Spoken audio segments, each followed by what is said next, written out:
Shalom semua. Saya percaya kita semua hari ini excited, cuaca bagus ya.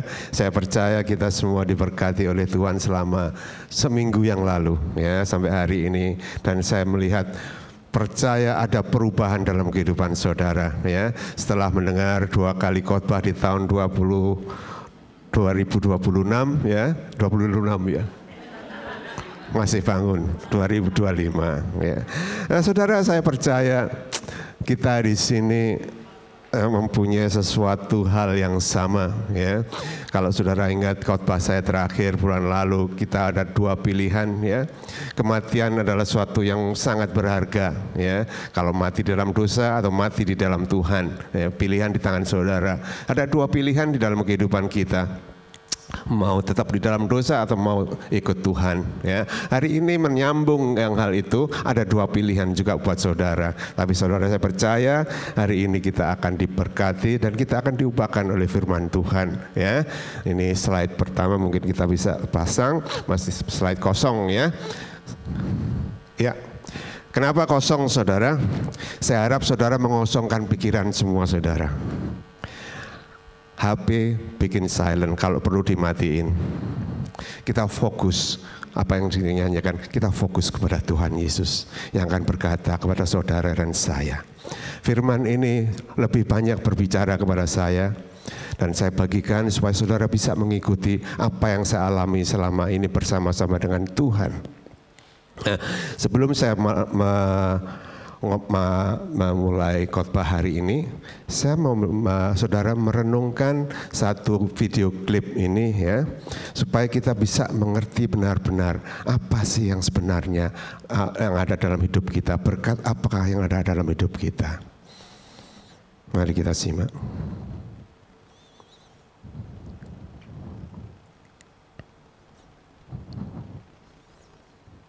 Nggak jalan ya, tolong di on.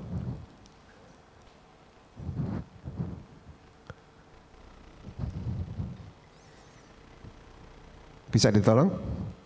Klipnya cuma 1 menit, nggak masuk ya?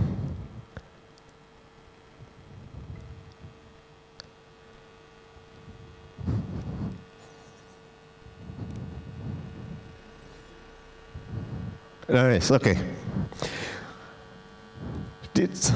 Klip ini sebenarnya saudara menerangkan kalau kasih Tuhan itu adalah kasih yang berkorban. Kasih yang penuh pengorbanan. Mari kita merenungkan sejenak.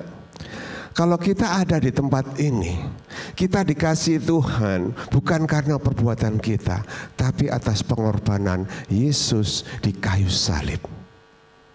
Renungkan sejenak.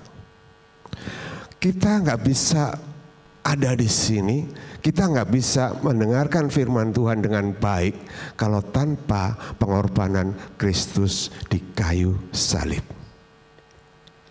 Jadi pengorbanan Yesus di kayu salib menunjukkan kasihnya, betapa besar kasihnya kepada kita semua secara pribadi demi pribadi.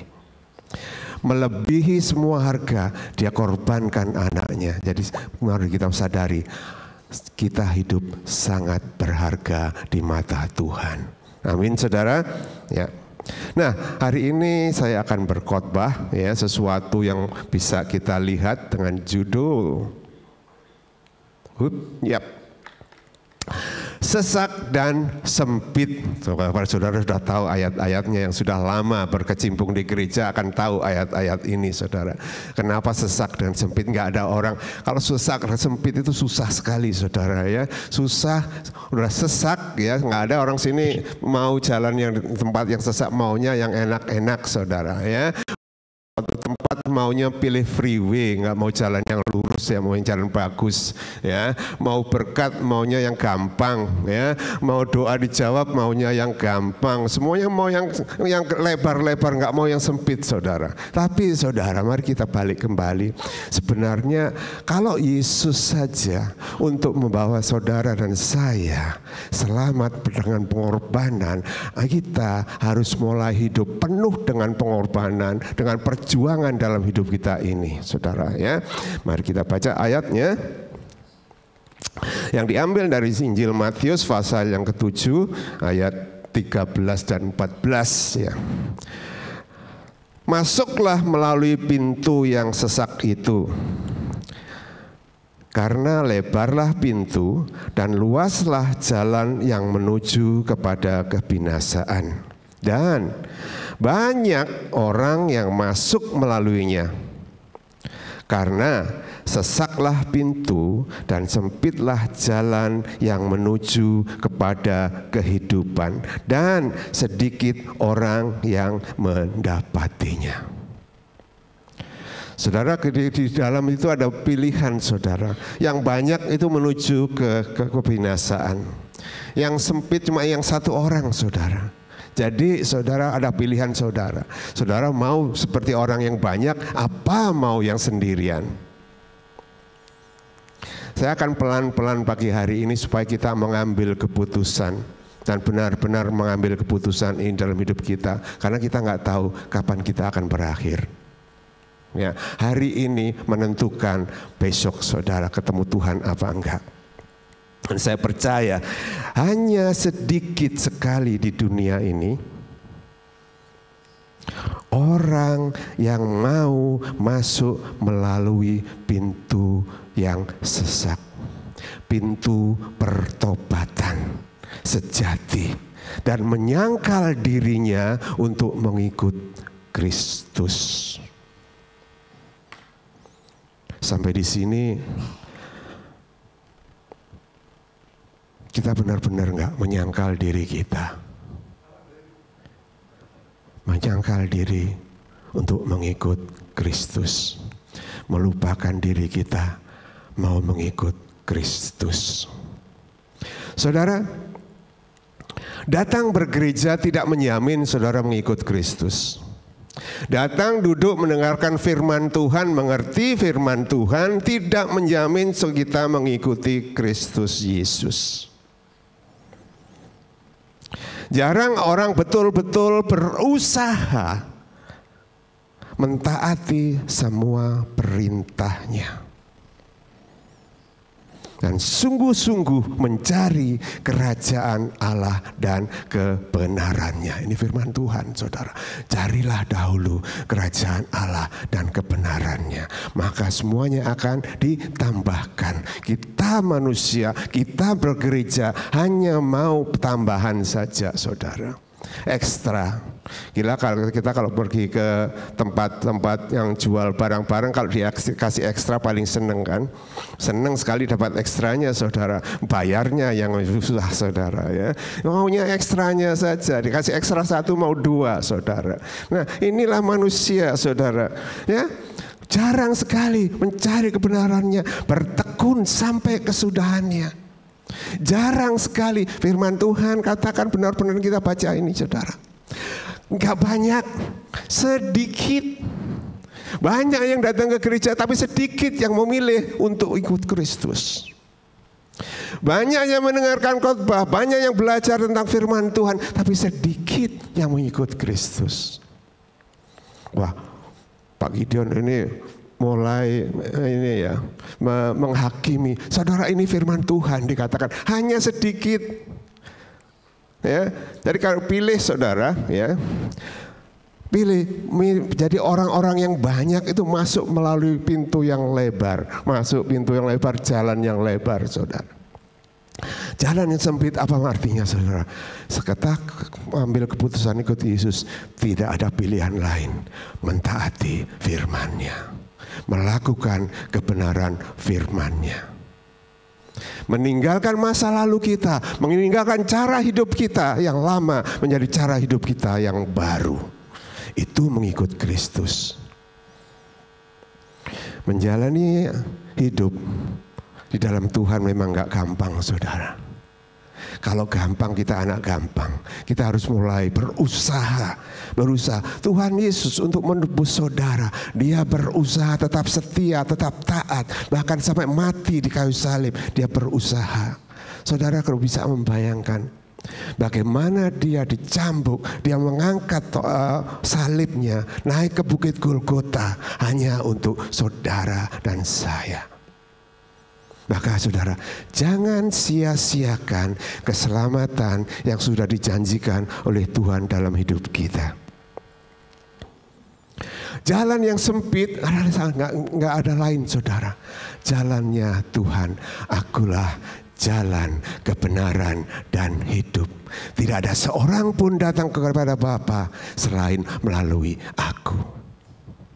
Perhatikan, Yesus sering berbicara tentang Bapa di surga. Yesus selalu refer semuanya kepada Bapa, dan Bapa. Saya percaya nggak ada satu orang pun dari kita yang bisa mengakui, menyebut Tuhan itu adalah Bapa kita. Kita seringkali hanya menganggap Tuhan sebagai Tuhan Allah. Tapi Yesus Kristus mengatakan Bapa. Doa Bapa kami kan, Bapa kami yang ada di surga.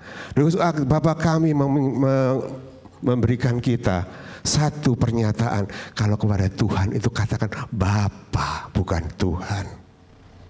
Bapa. Jadi kalau dia Bapa berarti kita ini anaknya saudara. Ya, kita ini anaknya Tuhan, saudara. Ya, seringkali, saudara, banyak sekali kita ini mengikuti arus jalan yang dunia tawarkan.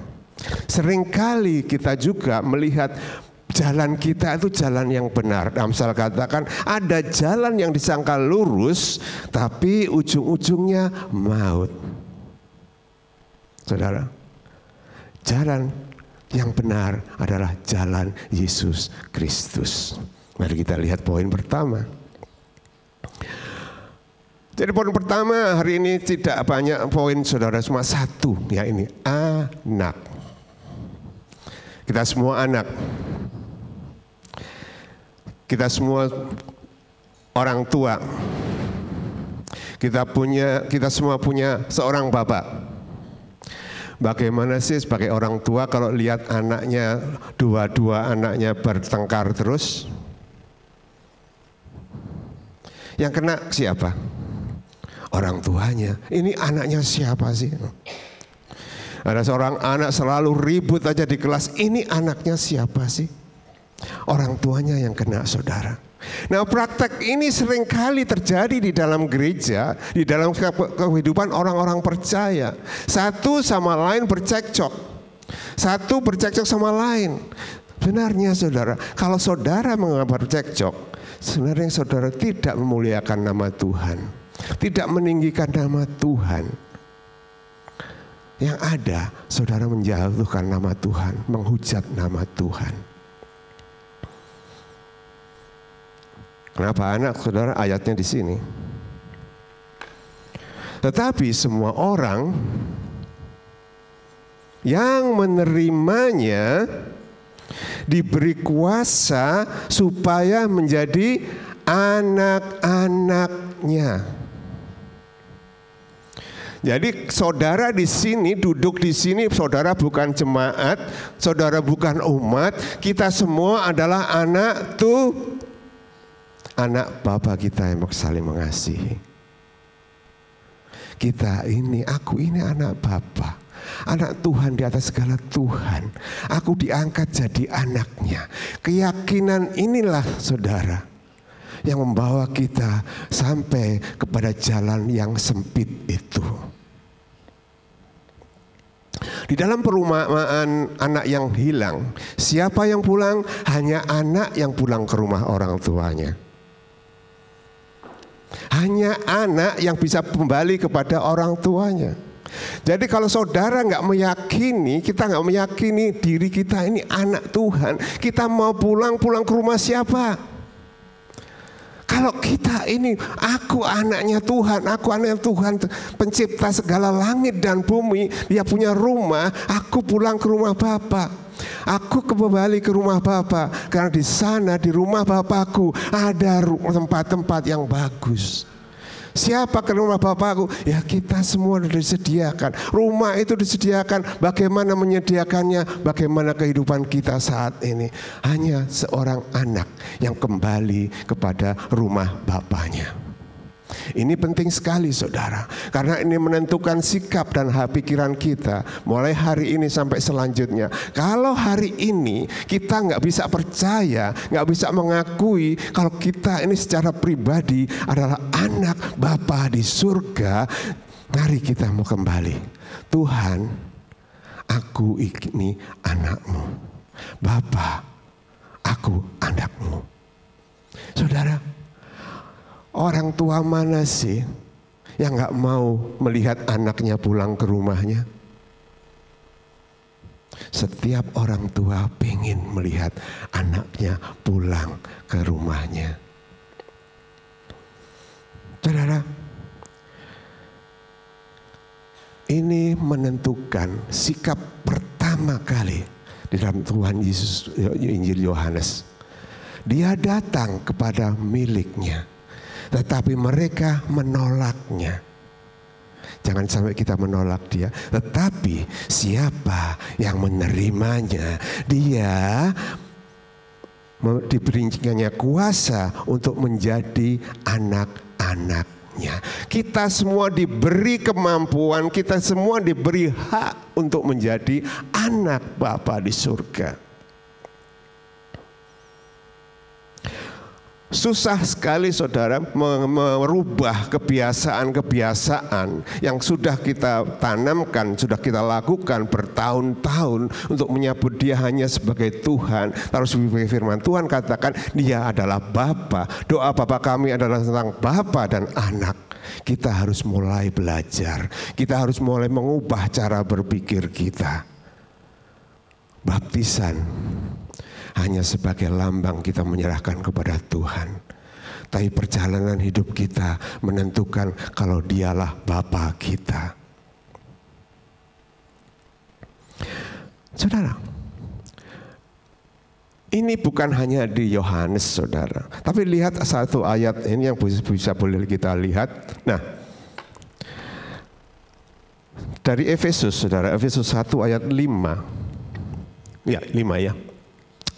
Dalam kasih ia, Tuhan, telah menentukan kita dari semula oleh Yesus Kristus untuk menjadi anak-anaknya.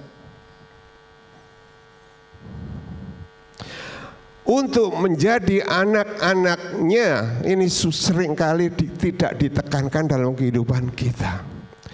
Seringkali kita merasa aku dipanggil untuk melayani, aku dipanggil. Kan saya dulu sudah terlalu jauh saya hidup di dalam pengembalaan saudara. Jadi sekarang ini saya mulai sadar banyak hal-hal yang keliru yang sudah saya lakukan.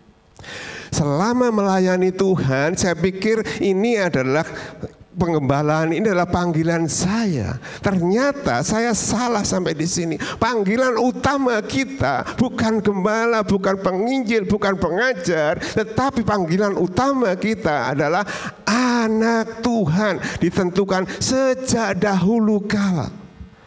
Sebelum di dunia dijadikan, kita sudah direncanakan untuk menjadi anaknya. Seringkali kita hanya terpapar dalam lagu-lagu lama. Aku anak raja, engkau anak raja, kita semua anak raja. Cuma nyanyi saja saudara. Tingkah lakunya tetap bukan anak raja saudara. Ini terjadi sekali saudara. Kalau saudara lihat terjadi di Inggris sana, ada anak-anak raja yang tidak melakukan sikap dan pribadi sebagai anak raja.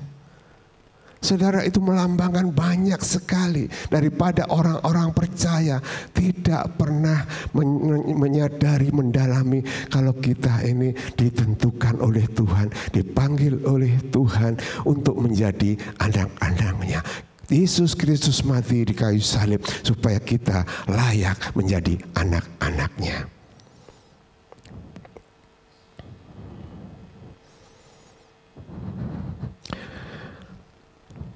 Nah saudara, di dalam perjalanan hidup kita seringkali kita hanya melihat orang tua kita.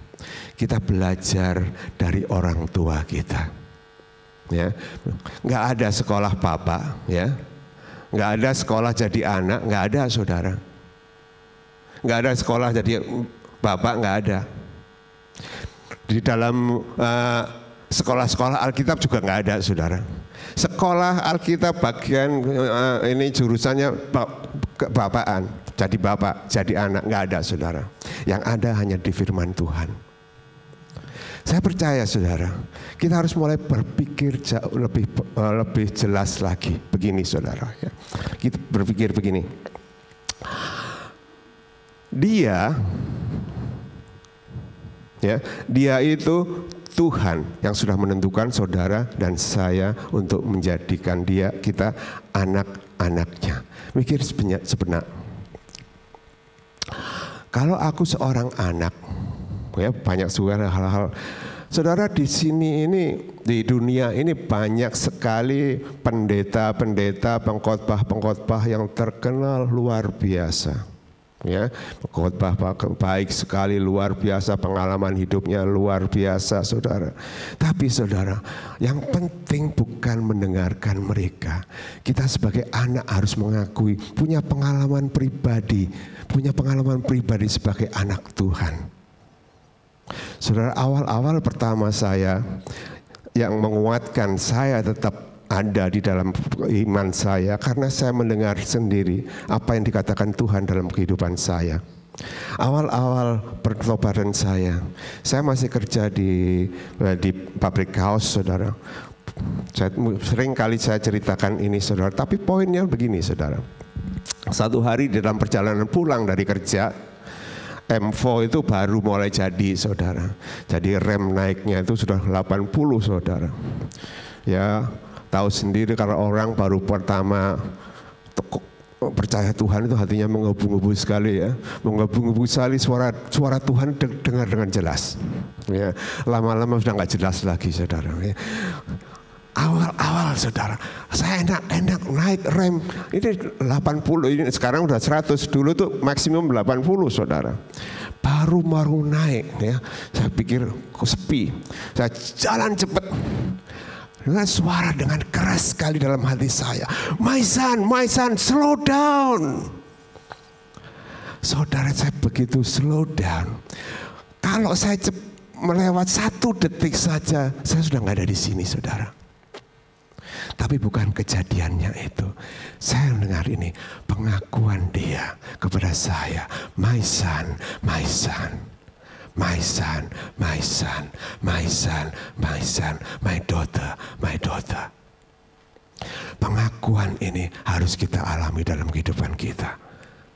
Mungkin kita nggak mengalami hal yang sama, tapi hari ini firman Tuhan mengatakan kau adalah anak-anak Bapa di surga.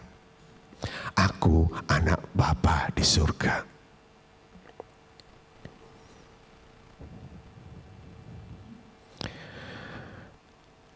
Lalu apa kriterianya? Ya, banyak sekali saudara. Ya, kalau bilang kriterianya banyak sekali. Saya ambil hari ini 2 aja yang penting saudara. Nanti kalau ada waktu disambung lagi kriterianya. Ya, yang pertama, apa sih kriterianya seorang anak? Orang tua apa yang mau saudara mau anak-anak saudara? Apa? Nggak pernah jadi orang tua kayak. Kita semua orang tua, apa yang saudara inginkan? Anak yang baik, apalagi anak yang taat, apalagi anak yang mau dengar nasihat. Ya banyak sekali kan. Kita sering kali wah anakku pinter ini ya, sering dengerin nasihat papa mamahnya, selalu mengikuti perkataan papa mamahnya. Ini suatu kesenangan bagi Tuhan. Ya, tapi hari ini kita lihat kriteria yang pertama adalah kriteria yang melakukan. Sebab ayatnya di dalam Matius Sebab siapapun yang melakukan kehendak Bapa-Ku di surga, lagi-lagi dia katakan Bapa-Ku di surga. Jadi kalau kita membaca firman Tuhan, diperintahkan oleh Tuhan, bukan hanya Tuhan saja, tapi sebagai Tuhan dan sebagai Bapa. Sebab siapapun yang melakukan kehendak Bapa-Ku di surga, dialah saudaraku laki-laki, dialah saudaraku perempuan, dialah ibuku. Jadi pertama yang harus kita lakukan, kita taati perintah Tuhan, kehendak Tuhan itu harus kita lakukan kalau kita menjadi anak-anak. Dan saya percaya semua orang tua sini mau anak-anaknya itu melakukan kehendak papa mamahnya. Walaupun toh kadang-kadang itu nggak sesuai dengan kemauan anak-anaknya. Ya, anaknya nggak mau sekolah kedokteran, dipaksa papa mamanya jadi dokter, saudara. Itu melakukan kehendak. Itulah Bapa kita, menghendaki apa yang harus dilakukan. Ya, melakukan kehendak Bapa. Apa sih kehendak Bapa itu? Banyak sekali, saudara. Banyak hal yang kehendak Bapa. Tapi hari ini satu saja yang gampang, yang sering kita hadapi. Yang pertama ialah dari 1 Tesalonika 5 ayat 18 dikatakan, mengucap syukurlah di dalam segala hal. Enggak saya tanya sini, saudara. Saudara bisa catat sendiri, nanti di rumah dibaca kembali, ya. 1 Tesalonika 5 ayat 18, mengucap syukurlah dalam segala hal, sebab itulah yang dikehendaki Allah di dalam Kristus Yesus bagi kamu. Mengucap syukur, saudara. Saya beberapa hari ini mengucap syukur, belajar, saudara. Belajar mengucap syukur. Saudara mungkin sudah dengar saya seringkali kalau pagi jalan putar-putar, pergi ke rumah sakit, pergi ke nursing home. Saya sedang berjalan, saya lihat Tuhan, apa yang bisa aku ucapkan syukur untuk hal-hal ini. Waktu saya berjalan, saya lihat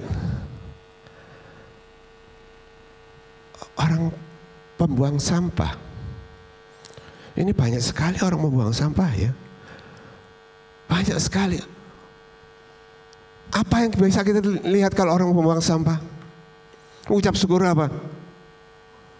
Dia tahu membuang sampah. Yang kita buang sampah, dia buang sampah, saudara. Dia pembuang sampah. Saudara tahu nggak? Tuhan ngajarkan begini. Kalau aku nggak memberikan hati, pikiran, kemauan kepada orang ini untuk menjadi pembuang sampah, nggak ada yang buang sampah. Aku bersyukur kepada Tuhan. Tuhan, aku bersyukur Engkau memberikan hati, pikiran, dan kemauan untuk orang ini mau membuang sampah. Saudara, banyak hal. Saya pergi ke nursing home. Teman saya ada di nursing home. Teman waktu saya datang pertama kali, dia sudah di nursing home, saudara. Di nursing home saya lihat, kasihan sekali ini ya teman saya ini. Dia sudah masih bisa jalan, tapi jalannya sudah begini-begini, saudara. Tuhan bawa ke sini pasti ada sesuatu yang diajarkan. Ya, Tuhan pasti ada yang diajarkan. Saya lihat di nursing home, saya lihat sudah ada yang sudah duduk begini, saudara, diam nggak bisa apa-apa, cuma tinggal kempis nafasnya aja. Ya, saya lihat, saya lihat ini orang ini laki, ada yang laki-laki, ada yang perempuan, semua udah nggak berdaya lah, udah berdaya. Saya pikir saya bersyukur karena saya masih kuat, tapi enggak, saudara. Tuhan ajarkan itu, kamu lihat para perawat-perawat itu. Wow, saudara, Tuhan memberikan hati, pikiran, keinginan, kemauan, kesukaan kepada seseorang untuk menjadi perawat. Kalau nggak ada perawat, saudara, Kemana kita? Saudara ke rumah sakit, kalau nggak ada perawat, Tuhan memberikan hati pikiran kepada perawat. Pikirnya kita, oh perawat-perawat itu pasti orang-orang yang sudah umur juga. Ternyata saudara, masih ada anak-anak masih muda jadi perawat saudara. Bayangkan di dalam dunia yang modern ini, internet kemana-mana, orang pinginnya kerja di kantor, harus duduk di kantor, kerja yang enak-enak saudara. Tapi Tuhan berdaulat untuk segala keberjalannya dunia ini. Tiap kali berjalan, ingat saudara, ada yang kita ucapkan syukur, mengakui kedaulatan Tuhan dalam hidup kita, di dalam dunia sekeliling kita. Kita harus mulai awas dengan kejadian-kejadian sekeliling kita. Kenapa saudara? Di Amsal katakan, akuilah Tuhan di dalam segala langkahmu, maka Ia akan meluruskan jalanmu.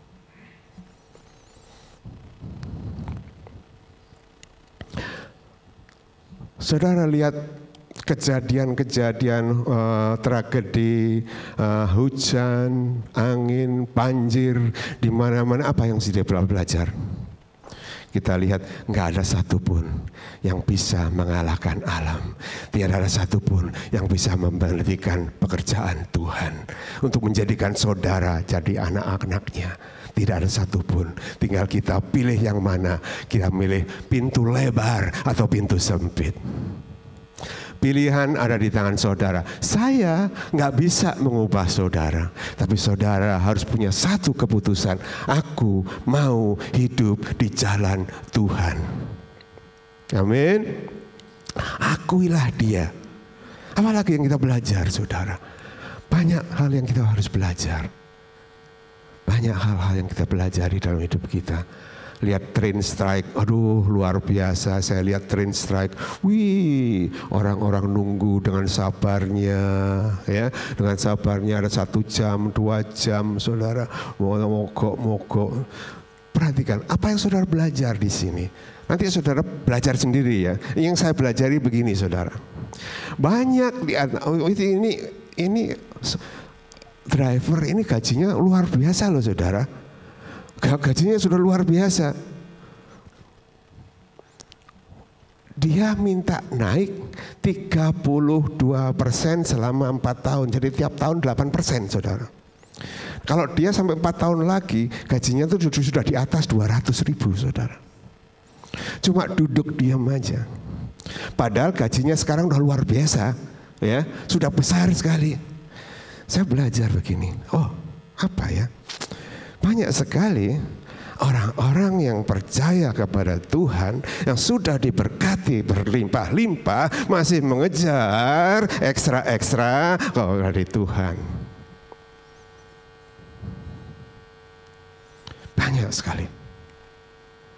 Banyak sekali dalam hidup kita. Saya sendiri juga mengalami, saudara. Sudah dikasih ini, kasih itu, minta apa aja. Saudara, ini laptop saya ada 2 laptop, saudara. 1 nggak cukup, ada 2, saudara. Kenapa, saudara? Saya nggak cukup 1, mau 1 lagi. Ini manusia, saudara. Sudah diberkati, mau tambah lagi, mau ekstra lagi. Hitung tempat sepatu, saudara. Paling sedikit ada 5-6, saudara. Iya kan? Bukan hanya wanita, laki-laki juga, saudara, sama. Ini untuk kerja, ini untuk jalan, ini untuk pergi ke beach, ini untuk olahraga, ya. Tanya sama Devi, berapa sepatunya? 15, saudara. 1 kan cukup saya sama, saudara. Saya pakai sepatu hanya hari Minggu. Di rumah saya ada sepatu untuk jalan pagi, ada 2. 1 sudah cukup, kenapa 2? Nggak tahu, saudara. Ibu-ibu, dapur penggorengan ada berapa? Panci ada berapa? Banyak, saudara. hal-hal yang nggak perlu kita lakukan untuk memuaskan keinginan kita. Untuk melewati pintu yang lebar, jalan yang luas, saudara, supaya comfortable. Padahal kita harus di dalam pintu yang sesak dan jalan yang sempit, kita harus berusaha keras, kita harus fokus, saudara. Saudara kalau driving di freeway enak, saudara. Udah ada tanda-tandanya. Saudara mulai lewat jalan sempit, saudara mulai berhati-hati. Fokus. Kenapa Tuhan katakan jalan yang sempit? Supaya kita berhati-hati dan fokus ke depan. Itu ada Tuhan, itu Bapa yang sedang menunggu. Saudara, kita semua, Bapa kita sedang menunggu anak-anaknya yang terhilang pulang kembali kepada orang tuanya.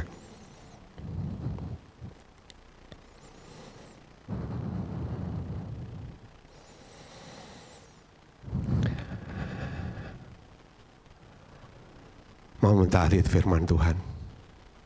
Saudara, di dunia ini banyak pengkhotbah, banyak tafsiran demi tafsiran. Tafsiran itu baik untuk pengetahuan kita, untuk lebih dekat lagi kepada Tuhan. Untuk mendahulukan Tuhan lebih dari segalanya. Jadi saudara, kalau kita sedang membaca, merenungkan firman Tuhan, cari poin-poin di mana saya apa yang bisa lakukan untuk Tuhan, bukan apa yang Tuhan berikan kepada kita.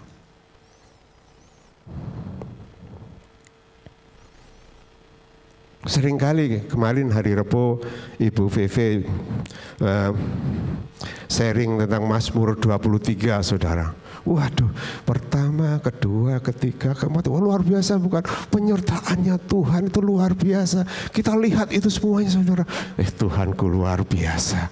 Tapi yang terakhir ayat yang ke-6, Tuhan, seumur hidupku aku akan bersama Tuhan. Itu yang lupa, saudara. Kalau kita bersama-sama dengan Tuhan, semuanya akan digenapi. Apakah alasannya? Carilah Tuhan. Carilah dulu, carilah Tuhan dengan kebenarannya.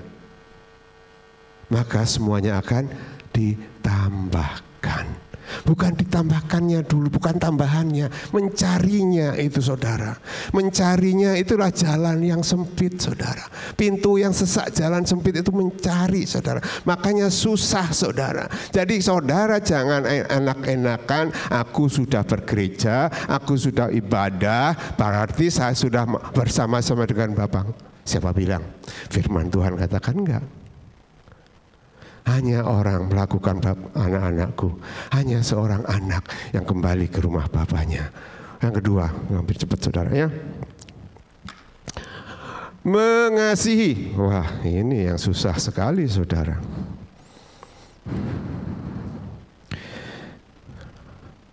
Susah apa gampang, saudara? Ini hal yang nggak bisa dilakukan tanpa kekuatan Roh Tuhan dalam hidup kita.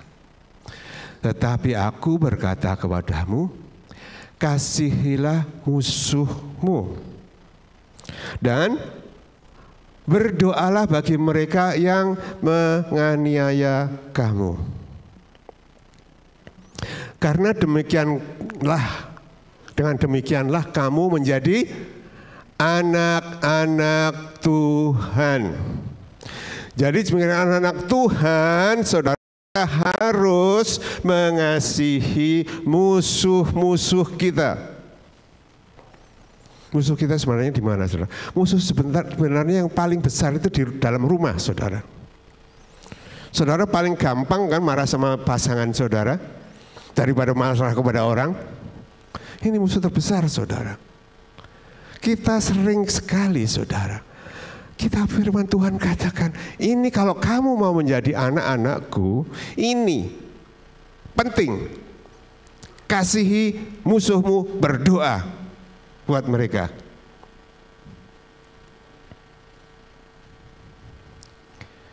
Saudara, di dalam perjalanan hidup saya punya seorang teman, ini gemes sekali sama dia. Kalau dia mau ketemu temannya, dia ngajak-ngajak saya, ayo ketemu teman saya. Oke, saya ikutin aja. Ketika kembali saya ngajak dia ketemu teman saya, dia nggak mau, saudara. Itu kan temenmu, aku nggak mau dah. Ya, awal-awalnya saya lihat Tuhan sedang ngajarin apa ini. Akhirnya saya berdoa buat dia. Saya berdoa buat dia, saya coba mengasihi dia seperti kasih Yesus. Kasih yang penuh pengorbanan katanya, saudara. Berkorban, saudara. Akhirnya lama-lama dia mulai luluh, saudara. Bukan hanya dia yang luluh, saya mulai panjang sabar. Karena dihadapkan orang yang menyebalkan ini. Saya bersyukur sekali kalau Tuhan mempertemukan saya dan saudara-saudara semua di sini.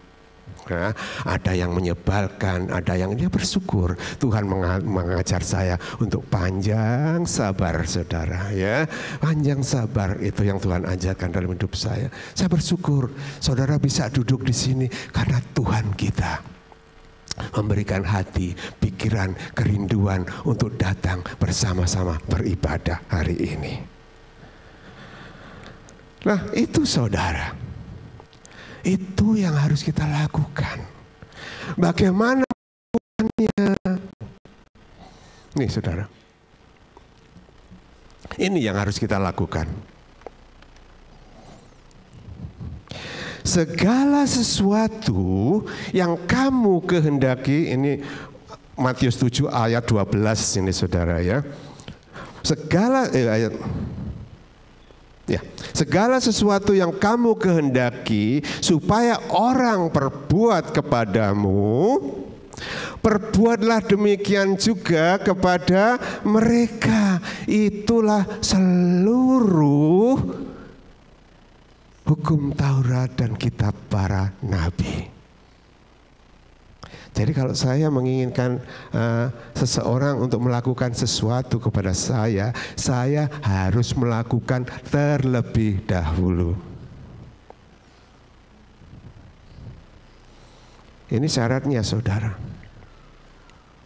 Coba pandangkan, kasihilah Tuhan Allahmu, ya, kasihilah Tuhan Allahmu. Ya, dengan segenap hatimu, dengan segenap jiwamu, dan dengan segenap akal budimu. Itulah hukum pertama dan utama. Dan hukum kedua yang sama dengan itu ialah kasihilah sesamamu manusia seperti dirimu sendiri. Ayat 40-nya dikatakan, pada kedua hukum inilah tergantung seluruh hukum Taurat dan kitab para nabi. Jadi kalau kita melakukan hal ini, melakukan sesuatu yang kita kehendaki, tapi kita lakukan lebih dahulu, itu kita sudah melakukan hukum Tuhan. Ingat, Tuhan tidak membatalkan hukum Taurat, tapi hukum Tauratnya diganti hal-hal yang seperti ini, saudara. Ya, ada diganti hal-hal yang seperti ini. Isinya sama, mengasihi. Bagaimana mengasihi Tuhan, mengasihi sesama? Ya ini, saudara. Mengasihi Tuhan atau mengasihi sesama. Kalau kamu mengasihi Tuhan, kamu akan melakukan hal ini kepada Tuhan, kepada sesamamu. Lakukan dahulu. Kalau kamu mau teman saudara itu baik kepada saudara, lakukan yang baik dulu kepada dia, supaya dia baik kepada kamu. Kalau kamu mau saudara itu memberkatimu, berkati dulu dia, baru dia akan memberkati kamu. Kalau kamu mau teman kamu ngajak kamu makan, ajak dulu makan, baru dia makan, gitu saudara. Jadi timbal balik saudara. Kita harus begitu saudara, karena ini firman Tuhan. Bukan tafsiran tapi firman Tuhan. Saya harap kita semua bisa belajar dari hal ini saudara. Saudara, saya percaya ini gak gampang saudara. Ini gak gampang, gak mudah untuk dilakukan, tetapi Tuhan memberikan rohnya dalam hidup kita supaya mampu melakukannya. Ya, di dalam mana tadi saudara hilang saudara ya, ada satu ayat yang perlu kita ketahui, kita lihat di sini dari Galatia pasal 4 ayat 6, tulis saja ya. Ini ayat Galatia 4 ayat 6. Dan karena kamu adalah anak Allah, tulis nanti baca sendiri. Karena kamu adalah anak Allah, maka Allah telah menyuruh roh anaknya ke dalam hati kita yang berseru, ya Aba dan Bapa. Hanya roh Tuhan yang memampukan kita memanggil dia Bapa. Karena roh ini berasal dari Bapa. Gak ada satu orang pun yang mampu datang dan memanggil dia Bapa dan yakin memanggil Tuhan itu Bapa kalau bukan roh Tuhan. Jadi melalui pemberitaan hari ini, saya harap kita semua mulai berbeda cara kita berdoa, berbeda cara kita menyebut Tuhan, berbeda cara kita punya relasi dengan Tuhan. Bukan hanya sebagai Tuhan, tapi sebagai Bapa, sebagai Bapa yang punya ikatan kasih yang luar biasa dalam hidupnya. Bagaimana prakteknya di dalam rumah tangga kita, di pasangan kita masing-masing. Ya, suatu hal yang luar biasa dalam hidup kita. Gak tahu ini masih ada ayat terakhir, nggak ada. Udah terakhir, ini ayat terakhir saudara. Ya, hanya Roh Kudus yang memampukan kita. Bagaimana kita bisa meyakinkan orang Roh Kudus? Firman Tuhan katakan, kalau kamu percaya kepada Dia yang mengutus, maka Tuhan akan mengaruniakan rohnya dalam hidupmu. Dan sekarang ada di dalam hidupmu. Makanya saudara, kita harus peka-peka kepada roh Tuhan. Kita harus peka dengan kuasa Roh Kudus yang ada dalam hidup kita. Kita bukan sembarang orang saudara. Saudara dan saya satu pun tidak ada yang berharga di hadapan Tuhan. Tapi semua dia berharga di hadapan Tuhan. Pilihlah jalan yang sesak dan sempit. Berusaha. Ada usaha saudara. Kalau kerjanya walaupun strike ya, walaupun nggak ada kereta, tetap berusaha datang saudara. Ya, apa aja alasannya tetap datang saudara. Ya, kenapa? Kalau ke gereja enggak, hujan dikit, hujan sedikit saya nggak mau datang ke gereja. Dilihat, mau ke gereja enggak? Ada itu yang suka menyebalkan hati. Saudara, seharusnya kalau kita mengasihi Tuhan, kita harus taat. Kalau mau taat kepada Tuhan, harus taat kepada aturan-aturan di mana kita ada. Kita kalau pergi kerja mau telat enggak? Enggak mau saudara. Karena kelihatan, berkatnya kelihatan ya. Tapi kalau ke gereja mau telat enggak? Banyak yang telat ke gereja saudara. Kenapa? Karena enggak kelihatan berkatnya ya. Aku sudah tahu aku enggak perlu berubah lagi. Aku sudah lama. Saudara, kalau saya enggak berubah, saya enggak akan begini saudara. Saya tahu. Hidup saya tinggal hitung hari-hari saudara. Ya, dari ujung rambut sampai ujung kaki semua udah disambung-sambung saudara. Udah pasti saya pulang itu sudah pasti saudara. Tapi saya mau pilih jalan yang sempit, pintu yang sesak, jalan yang sempit, mengikuti kehendak Tuhan. Itu yang saya bilang. Kenapa saya semangat? Karena saya tahu Dia pernah mengaku, aku ini anaknya. My son, slow down. My son. Hari ini Dia berkata kepada saudara semua, my son, my daughter, I love you. My son, my daughter, we love you, I love you. Kasih Tuhan tak pernah berkesudahan. Apapun kesalahan kita, apapun kekurangan kita, apapun kejahatan kita, tidak menghilangkan, tidak mengurangi kasih Tuhan dalam hidup saudara dan saya. Yang penting hari ini ambil keputusan, Tuhan, aku mau mengikuti jalan-Mu. Aku mau mengasihi, aku mau bersyukur di dalam segala hal. Banyak alasan saudara untuk tidak bersyukur. Bayangkan saudara, waktu saya jatuh, ada alasan saudara nggak bersyukur. 6 bulan saudara menjalani visio, banyak alasan untuk enggak bersyukur. Tetapi di dalam perjalanan saya melihat banyak orang-orang yang dipakai Tuhan untuk menyembuhkan, memulihkan saya secara fisik dan secara rohani. Firman-lah Tuhanlah yang menguatkan hati saya. Hari ini, saudara renungkan sejenak. Waktunya nggak panjang lagi. Minggu lalu, Pastor Nino berkata, Tuhan sudah melakukan hal-hal yang baru, sudah memulai hal-hal yang baru. Bukan hanya di gereja, tapi di dalam dunia, saudara.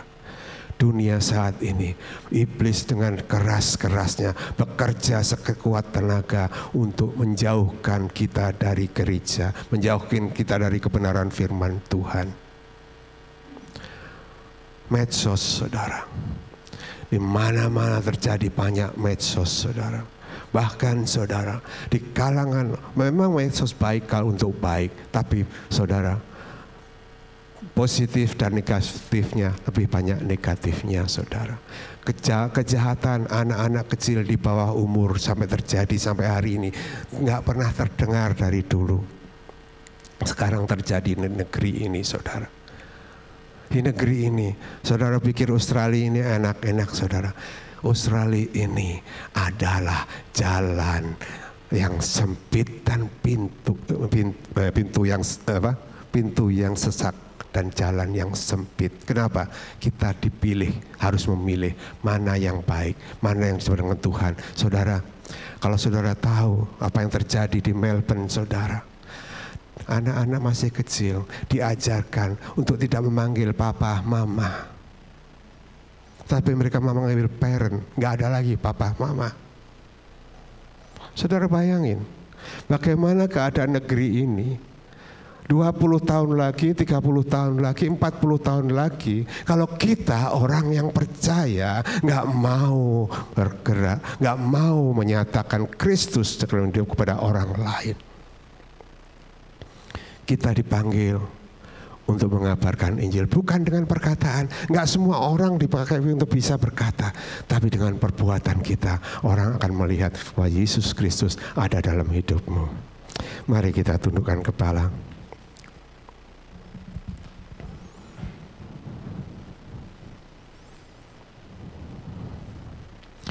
Saudara, ambil keputusan. Hari ini ambil keputusan. Setelah mendengarkan apa yang kita dengar siang hari ini, saya sudah mengambil keputusan, saudara, secara pribadi. Kalau saudara mau mengikut bersama-sama dengan saya, silakan ambil keputusan. Keputusan untuk mengikut Yesus dalam kehidupan kita, untuk memilih berusaha dalam kehidupan kita, untuk tetap kuat dan teguh di dalam Kristus Yesus. Minta kepada Tuhan pencerahan baru, supaya setiap aspek kehidupan kita bukan untuk diri kita lagi, tapi untuk Tuhan dan segala kemuliaan-Nya. Biarlah melalui hidup kita Tuhan dipermuliakan.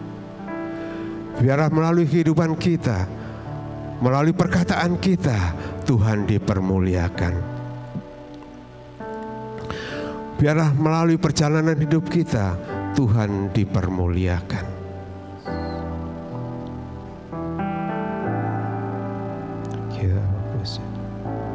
Ya Roh Kudus, terima kasih Tuhan. Terima kasih ya Bapa. Terima kasih ya Bapa. Engkau telah mengingatkan kepada setiap kami. Ya Tuhan, ya Bapa, aku ini anakmu. Kau mampukan kami menyebut Aba dan Bapa oleh kuasa Roh-Mu yang sudah Kau percayakan dalam hidup kami. Kami tidak mampu Tuhan, menyebut Engkau Bapa kalau bukan oleh dorongan roh-Mu dalam hidup kami, yang Kau percayakan dalam hidup kami. Kami bersyukur Tuhan kalau Kau memberikan kesempatan pagi hari ini untuk datang bertobat kepada-Mu Tuhan. Banyak hal-hal dalam hidup ini Tuhan yang bertentangan dengan segala kehendak-Mu. Hari ini Tuhan kami mengambil komitmen untuk mengasihi Tuhan semua orang, untuk mengampuni semua orang yang bersalah kepada kami, seperti yang Kau ajarkan di dalam doa Bapa kami.